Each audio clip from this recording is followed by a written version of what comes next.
انسانی برادری ہلاکت کی طرف جا رہی تھی. وہ ہلاکتیں کیا تھیں؟ بیٹیاں زندہ دفن کر دی جاتی تھیں. پیدا ہوتے ہی بیٹیوں کو دفن کر دیا جاتا. رحمت عالم صلی اللہ علیہ وسلم کی خدمت میں، سرکار دو عالم صلی اللہ علیہ وسلم کی خدمت میں ایک غمزدہ انسان آیا. آنکھوں میں آنسو تھے، چہرے پہ ملال تھا، رنج اور دکھ کی تصویر بن کر آیا. کہنے لگا اللہ کے محبوب، میں بہت بڑا مجرم ہوں، بے چین رہتا ہوں، بے قرار رہتا ہوں، مجھے سکون دلوائیے. میں نے اسلام قبول کرنے سے پہلے ایک جرم کیا تھا، اس کی یاد مجھے چین نہیں لینے دیتی. رحمت عالم صلی اللہ علیہ وسلم نے فرمایا وہ جرم کیا تھا؟ فرمایا میں نے اپنی زندہ بیٹی کو دفن کر دیا تھا. اللہ کے رسول صلی اللہ علیہ وسلم نے فرمایا یہ بھی کوئی نئی بات نہیں، ساری قوم یہی کر رہی تھی. کہنے لگا مگر قوم 9 مولود بچیوں کو دفن کرتی تھی، چھوٹی بچیوں کو پیدا ہوتے ہی دفن کر دیتے تھے، اور میں نے اس وقت بیٹی کو دفن کیا جب وہ ذرا بڑی ہو چکی تھی، شعور میں قدم رکھ چکی تھی. اس نے میرے سامنے ہاتھ جوڑے تھے، زندگی کی بھیک مانگی تھی، پھر پوری تفصیل بتائی. گھر میں بچے کی امید تھی. میں سفر تجارت پر جا رہا تھا،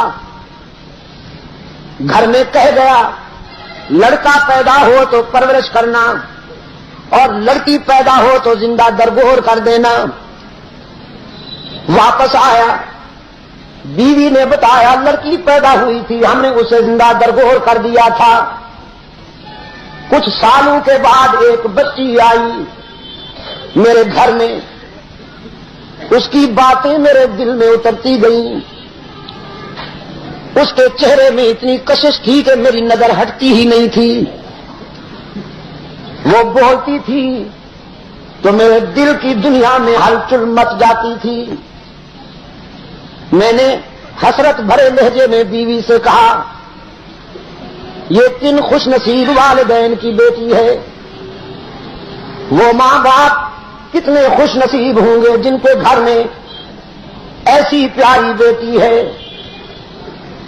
بیوی نے سمجھا شاید اس کے سینے میں انسانیت بیدار ہو گئی ہے، بڑا اچھا موقع ہے بتا دینے کا. کہنے لگی پھر اگر تمہیں یہ پسند آئی ہے تو یہ تیری بیٹی ہے.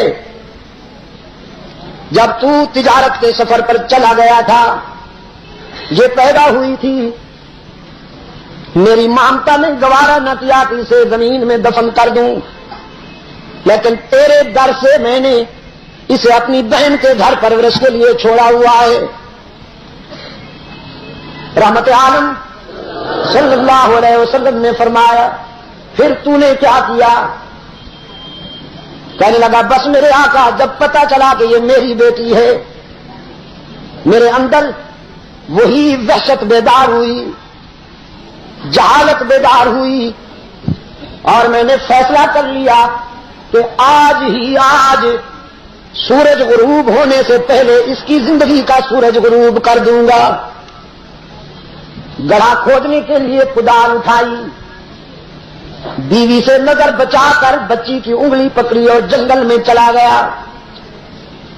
شدید گرمی کا موسم تھا، بچی کو درخت کے سائے میں بٹھا دیا، خود گڑھا کھودنے لگا، پسینے میں نہا گیا. وہ بچی سائے سے اٹھ کر آئی اور اپنے دوپٹے سے قاتل باپ کے ماتھے سے پسینہ پوچھنے لگی. کہنے لگی ابا حضور آپ یہ کیوں کھودتے ہیں؟ جہالت کے مارے ہوئے باپ نے کہا تجھے دفن کرنے کے لیے. یہ غیر متوقع غیر انسانی جواب سن کر بچی لرز گئی. کہنے لگی آپ مجھے دفن کریں گے؟ کیوں؟ کون سی خطا ہو گئی؟ کون سا جرم ہوا ہے مجھ سے؟ جہالت کا مارا ہوا باپ کہنے لگا تیرا بیٹی کی حیثیت سے پیدا ہونا ہی جرم ہے، ہم بیٹیوں کو زندگی کا حق نہیں دیا کرتے۔ بچی نے زندگی کی بھیک مانگی، وعدہ کیا زندگی کے سفر میں کبھی تیرا دل نہیں دکھاؤں گی، کسی چیز کا مطالبہ نہیں کروں گی، بھیک مانگ کر زندگی گزار لوں گی، لیکن خدا را مجھے زندہ رہنے کا حق دے دے۔ رحمت عالم صلی اللہ علیہ وسلم کی آنکھوں سے آنسو تہرائے، فرمایا پھر تو نے اس کی اپیل منظور نہ کی؟ کہنے لگا نہیں اللہ کے محبوب، مجھ پر وحشت سوار تھی، میں نے اس کے بالوں سے پکڑ کر گڑھے میں پھینکا، وہ تڑپتی رہی، میں مٹی ڈالتا رہا، اس نے آخری چیخ مار کر کہا تھا ابا رحم کر، لیکن میں نے اسے ہمیشہ کے لیے خاموش کر دیا۔ رحمت عالم صلی اللہ علیہ وسلم کی آنکھیں برس پڑی، فرمایا تو نے اسلام قبول کر لیا ہے، اللہ تو تجھے معاف کر دے گا کہ یہ آدم خور غلطی تو نے زمانہ کفر میں کی تھی، لیکن میرے سامنے سے اٹھ جا کہ مجھے تیری آنکھوں سے اس معصومہ کے خون کی جھلک نظر آتی ہے۔